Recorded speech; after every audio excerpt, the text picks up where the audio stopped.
అసలు డెలివరీ తర్వాత ఏమవుతుందంటావు? After life నమ్ముతావా? డెలివరీ తర్వాత ఒక కొత్త లైఫ్ ఉంటుందని నమ్ముతున్నారా? కొత్త లైఫా? అసలు ఎలా ఉంటుందంటావు ఆ లైఫ్? మొత్తం వెలుగుతో నిండిపోతుంది అనుకుంటున్నా. ఆ లైఫ్లో మనం మన కాళ్ళతో నడుస్తామేమో, ఎగరగలమేమో, ఒక స్వర్గంలా ఉంటుందేమో. ఇలా ఒక చిన్న ఇరుకు గదిలా కాకుండా ఒక కొత్త రంగుల ప్రపంచమే ఉంటుందేమో. అసలు అదంతా నిజమే అంటావా? మనం అసలు నడవలేం కదా. ఇక్కడంటే మనకు అన్నీ ఉన్నాయి బతకడానికి, ఊపిరి, ఆహారం.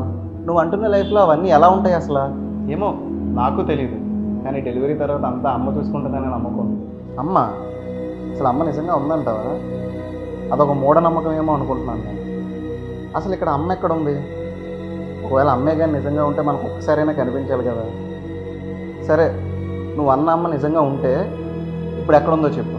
ఏమో, మనం అమ్మలోనే ఉన్నామేమో, అమ్మే మనం చూసుకుంటుందేమో. మన ప్రతి శ్వాసలోని, మన ప్రతి ఆహారంలోని అమ్మ ఉంటుందేమో. అసలు అమ్మే లేకపోతే మనం ఇక్కడ ఉండేవాళ్ళమే కాదేమో. ఆమె ప్రేమ కూడా నాకు చాలా స్పష్టంగా వినిపిస్తుంది. నాకు ఎందుకో ఈ లైఫ్ తర్వాత మనం అమ్మని ఖచ్చితంగా చూస్తాం అనిపిస్తుంది. ఏంటో నీ మూఢనమ్మకాలు. డెలివరీ తర్వాత కొత్త లైఫ్ అంటున్నావు, అమ్మ అంటున్నావు. సరే, నువ్వు అన్నట్టు నిజంగా డెలివరీ తర్వాత కొత్త లైఫ్ ఉంటే ఇప్పుడు వరకు వెనక్కి ఎవరు ఎందుకు తిరిగి రాలేదు? సరే, నువ్వు అన్నట్టు నిజంగా అమ్మాయి కానీ ఉంటే మనకు కనిపించి ఒక్కసారైనా చెప్పాలి కదా, డెలివరీ తర్వాత ఒక లైఫ్ ఉంటుందని, మనం నిజంగా అమ్మని చూడగలమని. ఏమో, అదంతా నాకు తెలియదు. కానీ ఈ తర్వాత కానీ లైఫ్ ఉంటే ఈ ప్రేమనంతా నేను ఆ లైఫ్లో అమ్మకి ఇస్తాను రా.